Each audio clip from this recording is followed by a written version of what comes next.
جب شام ڈھلے از قلم جیا باسی قسط دو۔ تم خوش ہو نا ماورا؟ ہینا نے روسی جوڑے میں سجی سنوری ماورا کو دیکھا جس کا رنگ روپ آج الگ ہی چھاپ چھوڑ رہا تھا۔ ہمیشہ سادہ رہنے والی ماورا پر آج پریوں کا سا گمان ہو رہا تھا۔ خوشی کا تو پتہ نہیں پھپھو، لیکن میں مطمئن ہوں۔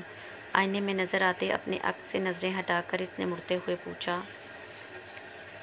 پیچھے کھڑی ہینا کے دونوں ہاتھ تھام لیے۔ آج جو اس کی کیفیت تھی، اس پر اچانک اسے ہینا اور شہریار کا خیال آیا تھا۔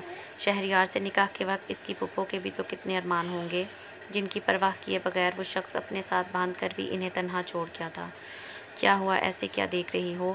اس کی مہویت سے دیکھنے پر ہینا چیپ سی گئی۔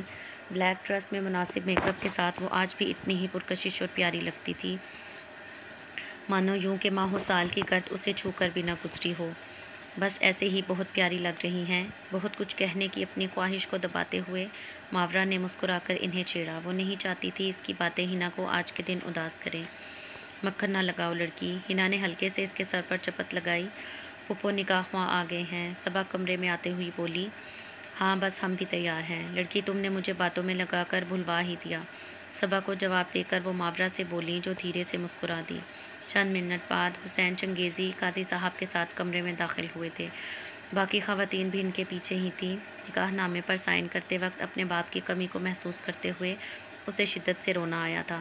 خود پر ضبط کرتے ہوئے اس نے نکاح نامے پر دستخط کیے تھے، جس کے بعد حسین چنگیزی اس کے سر پر دست شفقت رکھتے قاضی صاحب کے ساتھ کمرے سے باہر نکل گئے۔ ان کے جانے کے بعد وہ ہینا کے گلے لگ کر خوب روئی تھی۔ وہیں دوسری طرف لاؤنج میں جاب و قبول کے بعد سفر جام سے گلے مل رہے تھے، جب اچانک اس کی نظر سجاب پر پڑی تھی، جو ایک کونے پر کھڑی نم آنکھوں سے اسے دیکھ رہی تھی۔ وہ نظریں چراتا بلقیس بیگم کے سامنے جھکا۔ اس کے سر پر ہاتھ پھیرتے ہوئے انہوں نے ڈھیروں دعائیں دی تھیں۔ ہینا اور صبا ماورا کو بھی لاؤنج میں لے آئی تھی، جہاں اسے صوفے پر فرزام کے برابر بٹھا دیا تھا۔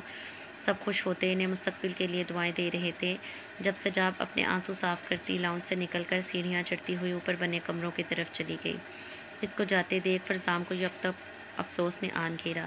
نہ چاہتے ہوئے بھی وہ سجاب کا دل دکھا بیٹھا تھا۔ اس کے چھوٹے سے عمل نے ہی اس لڑکی کو تکلیف میں مبتلا کر دیا تھا۔ یکدم ہی اس کا دل ہر شے سے اچاٹ ہو گیا، یہاں تک کہ پاس بیٹھی دلہن پر بھی ایک نظر تک ڈالنا گوارا نہیں کیا تھا۔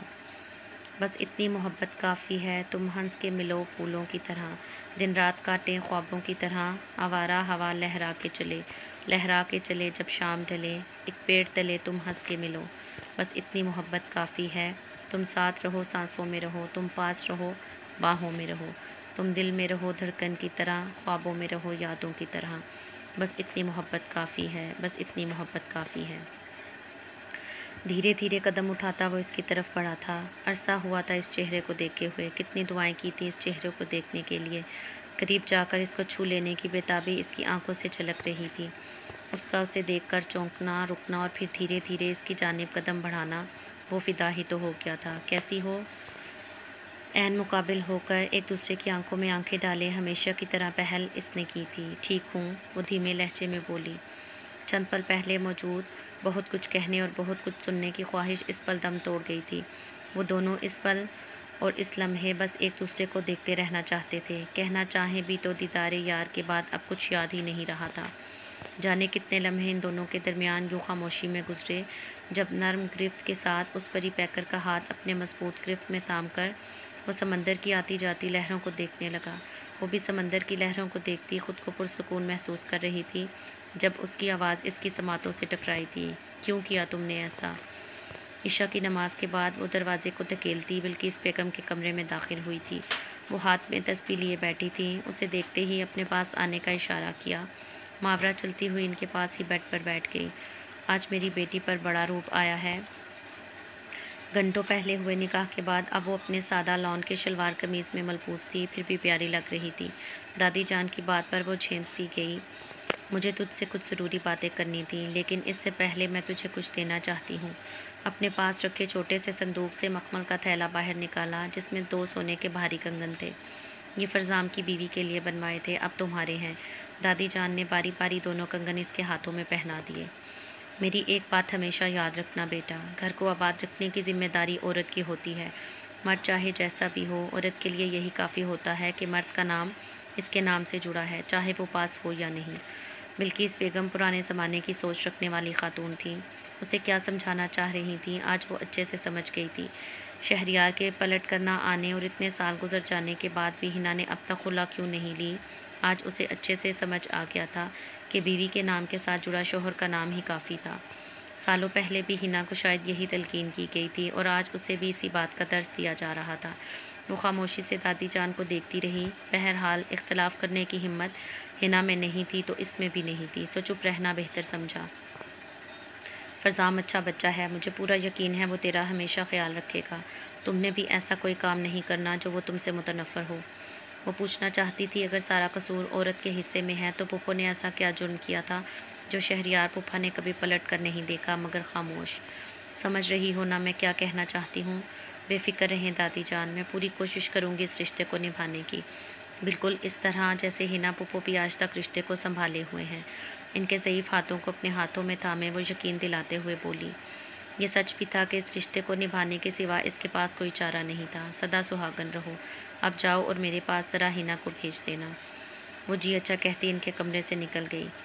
صبح کے 9 بجے تھے جب وہ آفس میں داخل ہوئی۔ یہ ایک ایڈورٹائزنگ ایجنسی تھی جہاں وہ ناصر صاحب کی پرسنل اسسٹنٹ کی حیثیت سے یہاں جاب کر رہی تھی۔ اسٹاف سے سلام دعا کرتی ابھی وہ اپنے کیبن میں داخل ہوئی تھی جب سامنے ٹیبل پر اسے سرخ گلابوں کا گلدستہ نظر آیا۔ آج پھر اس کے لبھیلے 2 ماہ سے ہفتے میں ایک بار یہ پھول لازمی اس کی ٹیبل پر موجود ہوتے تھے۔ پیون خاموشی سے یہ پھول اس کی ٹیبل پر رکھ دیتا تھا۔ کہاں سے آئے پوچھنے پر کوریئر والا دے گیا ہے کہہ کر جان چھڑا لیتا تھا، پر آج ان پھولوں کے ساتھ خط بھی موجود تھا جو پہلے کبھی نہیں ملا تھا۔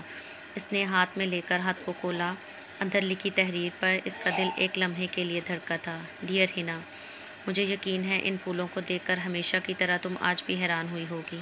میں یہ بھی جانتا ہوں تم جاننا چاہتی ہو کہ میں کون ہوں، کیوں پھول بیچ رہا ہوں۔ اب تک تو تم اس کا مقصد سمجھ گئی ہوگی۔ یقین جانو، مجھے دیکھنے کے لیے جتنا تم متجسس ہو اتنا ہی میں بے قرار ہوں۔ بہت جلد اس راز سے بھی پردہ اٹھ جائے گا، بس تب تک میری جان کا خیال رکھنا۔ اس کے بعد تو تمہاری ہر ذمہ داری میری ہے مائی لو، صرف تمہارا عالی۔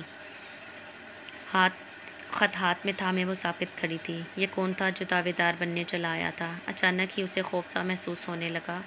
گھر پر بھائی کو بھی نہیں بتا سکتی تھی، وہاں الگ پریشانی کھڑی ہو جائے گی۔ وہ جانتی تھی گھر تک بات پہنچتی تو اس کی رخصتی پر بات آ کر ختم ہوتی، اور اب وہ کسی پر زبردستی مسلط نہیں ہونا چاہتی تھی۔ اتنے عرصے میں وہ اچھے سے سمجھ گئی تھی کہ وہ انچاہی منکوحہ ہے، من چاہی بیوی نہیں بن سکتی۔ مجھے ناصر سر سے بات کرنی چاہیے، شاید وہ کچھ مدد کر دیں۔ وہ سوچتی ہوئی اپنے کیبن سے نکل کر سر ناصر کے روم کی جانب بڑھ گئی۔ کافی اور میلز ان کے سامنے رکھنے کے بعد وہ ہاتھوں کی انگلیاں آپس میں ملائے ان کے سامنے کھڑی تھی۔ ناصر صاحب نے نظریں اٹھائے سنجیدگی سے اسے دیکھا۔ ہنا ان کے مرحوم دوست کی بیٹی تھی، اس کے ایک بار کہنے پر ہی انہوں نے اسے اپنے آفس میں جاب پر رکھ لیا تھا۔ ان کا احسان ہی تھا کہ اس نے بھی شکایت کا موقع نہیں دیا تھا۔ سب ٹھیک ہے بچے؟ جی سر، بس آپ کا تھوڑا وقت چاہیے، کچھ بات کرنی ہے، مطلب بتانی ہے۔ بیٹھو ادھر۔ گلاسز اتار کر ٹیبل پر رکھتے ہوئے انہوں نے بیٹھنے کا اشارہ کیا۔ وہ اس بات میں سر ہلاتی بیٹھ گئی۔ کہو کیا بات ہے؟ سر پچھلے 2 ماہ سے مجھے گلاب کے پھول موصول ہو رہے ہیں اور آج تو خط بھی ساتھ تھا۔ مجھے کچھ سمجھ نہیں آ رہا یہ کون ہے؟ وہ پریشانی سے گویا ہوئی۔ میں جانتا ہوں، 1-2 بار تو میرے سامنے پیون وہ پھول لے کر آیا ہے۔ ناصر صاحب سنجیدگی سے اسے دیکھتے ہوئے بولے، مجھے بہت ڈر لگ رہا ہے سر، کہیں میں کسی مشکل میں نہ پڑ جاؤں۔ ایسا کچھ نہیں ہوگا، تم فکر نہیں کرو، میں معلوم کرنے کی کوشش کرتا ہوں اس سب کے پیچھے کون ہے۔ ناصر صاحب نے اسے تسلی دی۔ انہیں اچھے سے اندازہ تھا کہ یہ بات اگر لوگوں کو پتہ چلی یا اس کے گھر والوں کو علم ہوا تو دامن داغدار بھی اسی معصوم کا ہوگا۔ شکریہ سر، آپ نے واقعی آج تک میرا باپ کی طرح ساتھ دیا ہے۔ وہ بے حد مشکور تھی ان کی۔ باپ بھی کہتی ہو، شکریہ بھی ادا کرتی ہو؟ ناصر صاحب نے مصنوعی خفگی سے اسے دیکھا۔ وہ مسکراتی ہوئی کان پکڑ گئی۔ اب جاؤ اور اس فرینچ ڈیلیگیشن کی فائل مجھے لا کر دو۔ جی سر۔ وہ فوراً ہی اٹھ کر سر ناصر کے آفس روم سے باہر نکل گئی تھی۔ 10 بجے کے قریب اپنے کمرے سے نکل کر تیز تیز قدم بڑھاتا وہ باہر کی جانب جا رہا تھا۔ آفس میں اہم میٹنگ تھی اور آج ہی اسے اٹھنے میں دیر ہو گئی تھی۔ لاؤنج سے گزر کر باہر پورچ میں کھڑی اپنی گاڑی کی طرف بڑھا ہی تھا جب تیزی سے مافرا اپنا بیگ کندھے پر تھامے باہر آئی۔ وہ دوسری گاڑی میں ڈرائیور شاید اسی کا انتظار کر رہا تھا۔ کہاں جا رہی ہو؟ فرزام نے سنجیدگی سے اسے دیکھتے ہوئے پوچھا۔ سفید یونیفارم پہنے اپنے دھیان میں چلتی ماورا نے رک کر اسے دیکھا تھا۔ کالج جا رہی ہوں، وہ ہچکچاتے ہوئے بولی۔ اپنے اور اس کے بیچ بننے والے اس نئے رشتے نے اس الہی احساسات میں جکڑ لیا تھا۔ نکاح کے بعد سے وہ اس کے سامنے آنے سے کترا رہی تھی۔ اوکے آ جاؤ، میں چھوڑ دیتا ہوں۔ جانے کیا سوچ کر اس نے کہا تھا۔ ماورا حیرت سے چلتی ہوئی کار کا دروازہ کھول کر بیٹھ گئی۔ اس کے بیٹھتے ہی وہ کار بیرونی دروازے سے باہر نکال کر کالج جانے والے راستے پر ڈال چکا تھا۔ آج لیٹ جا رہی ہو کیوں؟ فرزام نے راستے پر نظریں جمائے پوچھا۔ وہ آج کالج میں تقریری مقابلہ ہے۔ اپنی خوشی پر قابو پاتی وہ دھیرے سے بولی۔ فرزام کے ساتھ یوں کالج جانا اسے خوشی دے رہا تھا۔ اچھا، پڑھائی کیسی جا رہی ہے؟ بہت اچھی۔ فرزام نے لمحے بھر کو چہرہ موڑ کر اسے دیکھا، جس کے معصوم چہرے سے الگ ہی خوشی چھلکتی محسوس ہو رہی تھی۔ واپسی میں لینے آؤں گا، میرا انتظار کرنا۔ کالج کے باہر گاڑی روکنے پر ماورا اتر کر جانے لگی تھی جب فرزام نے اس کے چہرے پر نظریں جمائے کہا۔ وہ مسکرا کر اسبات میں سر ہلاتی گیٹ سے اندر چلی گئی۔